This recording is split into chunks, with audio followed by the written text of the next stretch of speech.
The LSU Tigers are leaving on a jet plane as we speak to Houston, Texas to start preparations for the Texas Bowl, which will be on New Year's Eve in the afternoon coming up next Tuesday.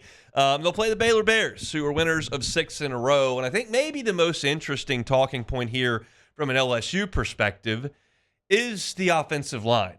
We know that Will Campbell and Emory Jones have decided to forego the rest of their eligibility and get ready for the National Football League. I do not expect Garrett Dellinger to play in this game coming up on Tuesday. He's been coming back from that high ankle sprain, and I just don't know that he's going to give that a go. Miles Frazier has announced that he will be back for this game, and we're going to see, obviously, DJ Chester has been LSU's starting center the entire year. My expectation for this LSU offensive line is that Tyree Adams will play left tackle. We told you in fall camp that he was the 6th man on this LSU offensive line. I think he's the guy they're most comfortable with at left tackle. I think you'll see him there. The 2 guard spots, I believe, will be occupied by Paul Mabenga, who we saw filling in for Garrett Dellinger at the end of the season for 3 games. And then either Cohen Eccles or Bo Bordelon are your likely options there. DJ Chester will be your center, and Miles Frazier I expect to bump out and play right tackle in this game. It's a good opportunity for him, kind of put that on tape for NFL scouts that could be interested. He's a guard right now at the college level and probably is at the NFL level as well. But if he shows some versatility, that's always a good thing when the NFL is looking to put together a roster. So that's the group that I expect to see. And it's going to be interesting to see how they handle themselves, because LSU's offensive line, while maybe not as dominant as we had projected in August, was good this year in pass protection. LSU did a good job protecting the passer. Yes, Texas A&M got after him there a little bit in the second half. Yes, Garrett Nussmeier went down a few times in the Alabama game. Okay, yeah, Florida got to him late in that game as well. It wasn't a perfect year by the LSU offensive line, but I promise you, those guys can pass protect, and they did a really good job the majority of the year in pass protection. You want to talk about the run game? I'm here to talk about the run game. It was not great, and we know that. But those guys were good in pass protection. We'll see what this next group looks like. We have lauded Brad Davis for a couple of years now after inheriting a terrible situation on LSU's offensive line and working to revamp that. It started with a couple of guys starting as true freshmen, Will Campbell and Emory Jones, and kind of rode them for 3 years. You went to the transfer portal and added Miles Frazier, who you got to start for 3 years. Garrett Dellinger was a 4-star recruit you brought in, and that offensive line came together and was very good for the majority of this year, as I said. But what's next? What is waiting in the wings? And you look at this game, and it'll be an indication of how far along these young 4- and 5-star players are. DJ Chester is a 4-star. Cohen Eccles is a 4-star.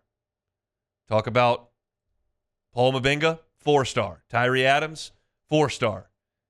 Weston Davis, 5-star. Ori Williams, 4-star. Like, you've brought in a lot of high-level players, top 100 type guys. It's their time to go play. And I'm curious just how noticeable taking out those All-Americans and potential first and second round draft picks, second-day draft picks, and plugging in these young pups, these true and redshirt freshmen who haven't been asked to do anything in their year or 2 on campus. The goal, likely for LSU, will be to run the football a little bit early. I know I can see you all rolling your eyes in the back of your head going, run the ball. This team can't run the ball. Well, they didn't run the ball well enough against Texas A&M. They didn't run the ball well enough against Alabama. They didn't run the ball well enough against USC. But there were points in the season where they did run the ball well. They did run the ball well against a good front at South Carolina. They did run the ball well against a good front at Oklahoma. They have, at times, run the ball pretty well, and I expect them to try to do that early. What you really don't want to do is to get into some 3rd and 10s, 2nd and 11s with tackles out there that haven't played very much. Tyree Adams hasn't played very much. Miles Frazier hasn't played tackle in his career. Asking those guys to pass protect continuously in obvious passing situations is not advantageous for LSU in any way, shape, or form. You had Emory Jones and Will Campbell out there. Sure, those guys can hold up. Those guys can handle themselves.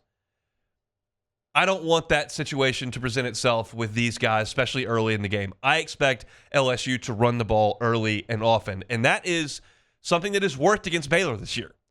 Baylor finished 11th in the Big 12, which is 16 teams. They finished 11th in rushing defense. Listen to some of these numbers that Baylor has allowed on the ground. They allowed 292 yards. Sorry, that was total offense. Over to rushing. They allowed 170 yards on the ground to Utah. They allowed Air Force to run for 193 yards.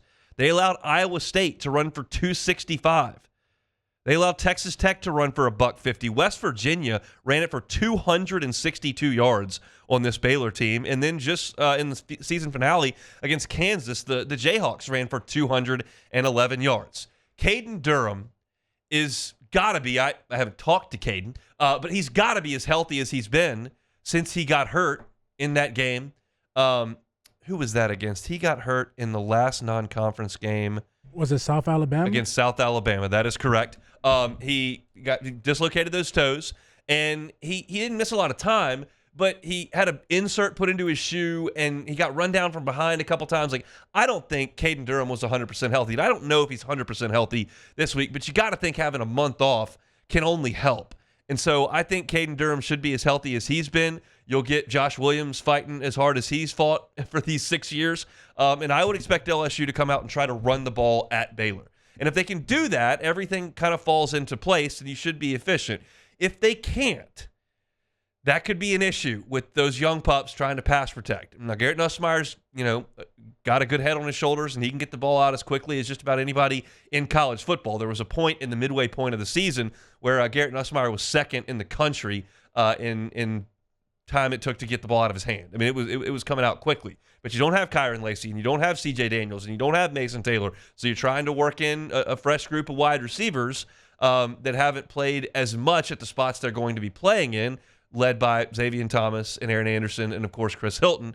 They're veterans, at least. They're not young like these offensive linemen, but they're new to what they'll be asked to do in this game. And so Nussmeier can try to get it out pretty quickly, but still, Baylor knows that. Dave Aranda's not dumb. He knows that LSU is probably going to try to play quick game with a new offensive line up there, so he'll play for that. They'll cover for that, and I expect them to be ready for something like that. But I think LSU's entire offensive identity in this game needs to start with the running game. You leaned on your strength, which was pass protection, with your offensive line whole. This is a whole new group, and I think it reshapes the entire identity of the offense. So we'll see. Again, I expect you to see Tyree Adams, Cohen Eccles, Paul Mabenga, DJ Chester, and Miles Frazier out there, potentially Bo Bordelon, potentially Weston Davis here or there. But that's probably going to be your group. And to me, that's the most interesting thing that we'll look at in this game. I'm not that curious about what Garrett Nussmeier does in this game. I know what Garrett Nussmeier is. I'm not that curious on how Aaron Anderson looks in this game.